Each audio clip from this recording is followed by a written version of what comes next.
Halo, saya Lutfi dan saya akan mempraktekkan sedikit tentang bagaimana melakukan templating yang awalnya dari template biasa yang HTML Bootstrap biasa itu bisa dikonversi menjadi template yang bisa digunakan pada React.js.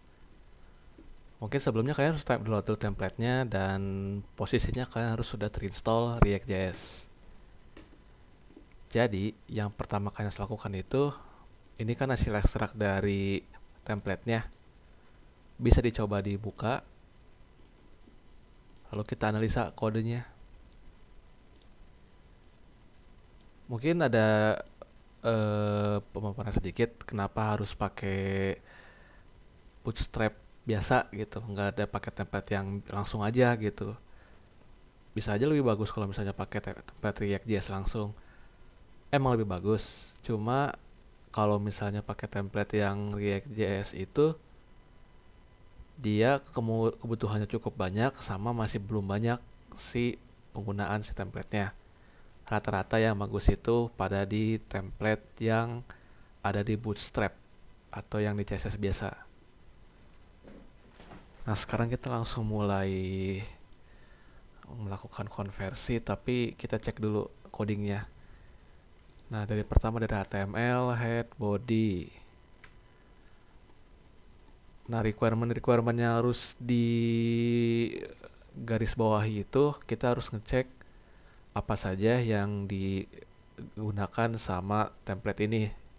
Yang dimaksud itu seperti library-nya, scripts-nya, atau include yang dilakukan oleh si library ini. Nah, seperti ini. Nah, salah satunya yang ada di scripts itu dia adalah komponen-komponen yang harus di-include saat mengcopy sebuah template atau yang mengkonversi gitu. Sama yang di atas head itu ada juga link rel. Link rel juga wajib. Untuk sisanya itu bakal ada di komponen template biasa.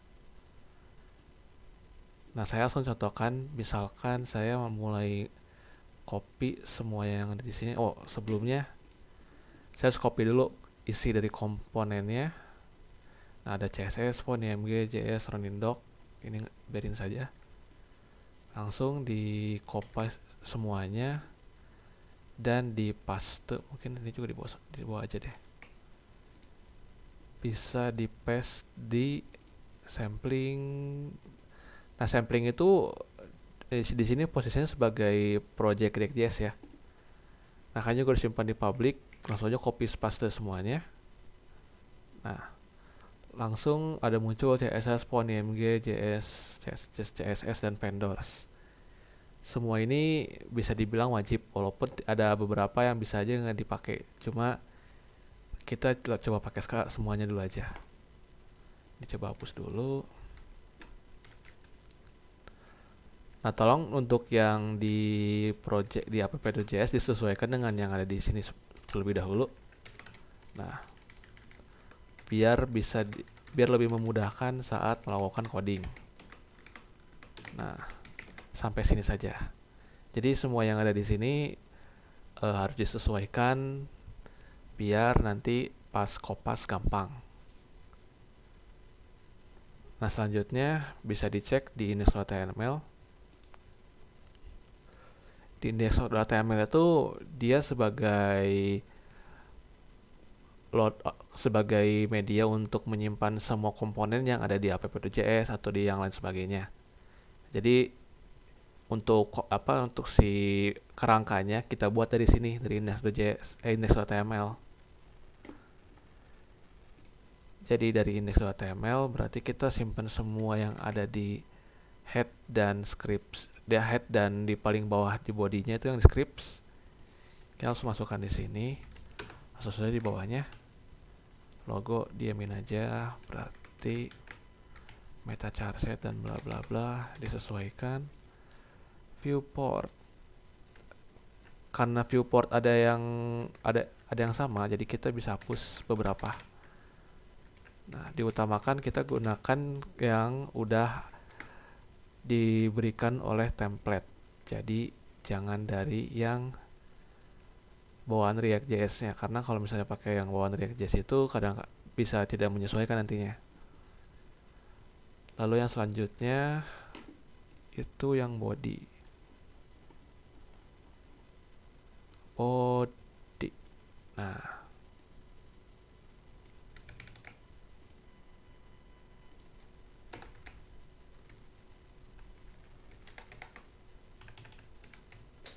Nah, body sudah selesai, berarti tinggal div id root.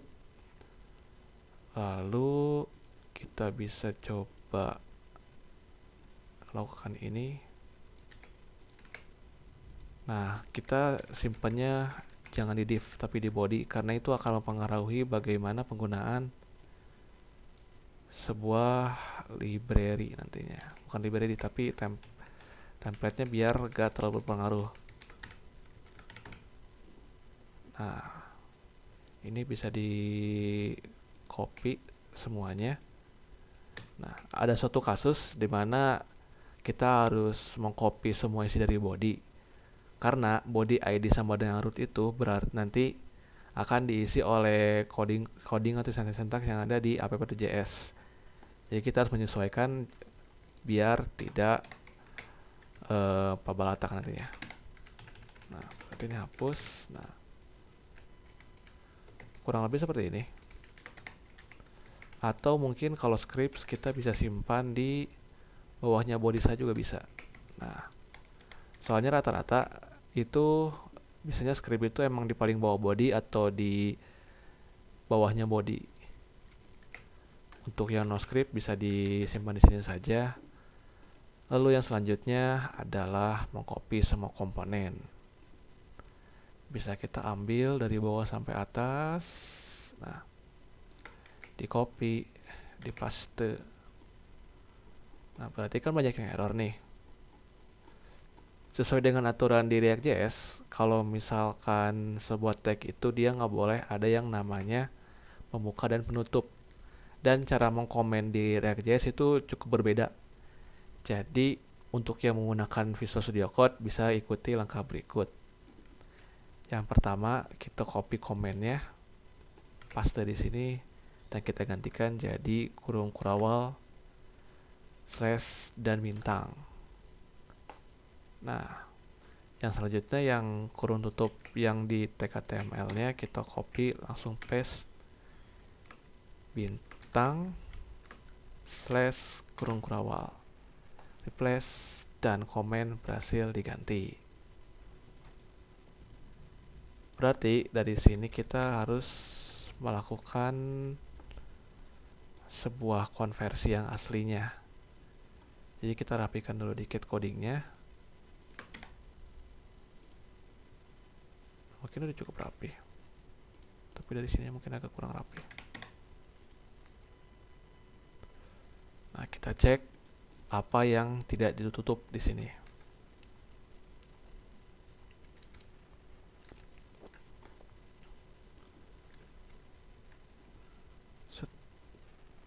No corresponding closing tag. Ditutup dulu ini. Header div, berarti di dalam div itu ada komponen yang tidak ditutup. Kenapa bisa tahu? Karena biasanya kalau misalkan ada yang mau tutup di satu komponen, biasanya di sini hanya bakal ada error. Jadi, tapi biasanya suka parentnya yang error. Kontennya nggak, jarang. Kita bisa cari blog udah aman, span udah, ahref udah. Oh, img. Image kalau misalnya ditutup biasanya kan enggak tuh kalau di HTML biasa. Kalau di React.js kita bisa lakukan tutup img saja, atau yang lebih mudah kita bisa lakukan / di sebelum tag akhir dari img. Jadi di kedua terakhir nantinya disimpan. Itu bisa mencegah yang namanya error karena tag tidak ditutup.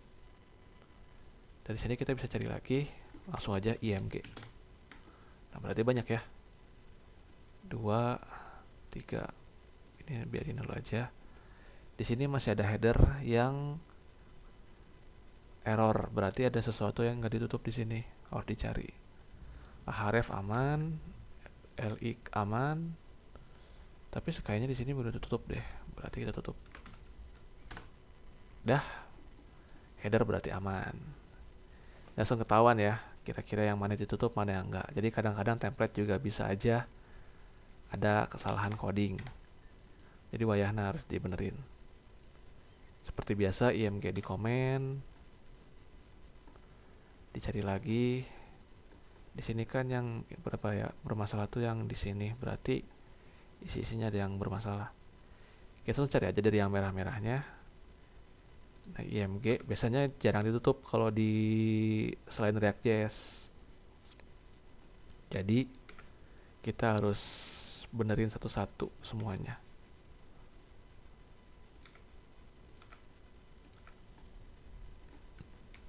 Nah, yang di sini udah aman. Di sini sekarang, di sini, lalu di mana ya? Di sini udah nggak ada sih. Tapi pasti ada yang belum ditutup di sini. Di button enggak. Oh ini ya, input. Nah, sudah selesai, kita bisa coba run sekarang. Enggak. Npap start.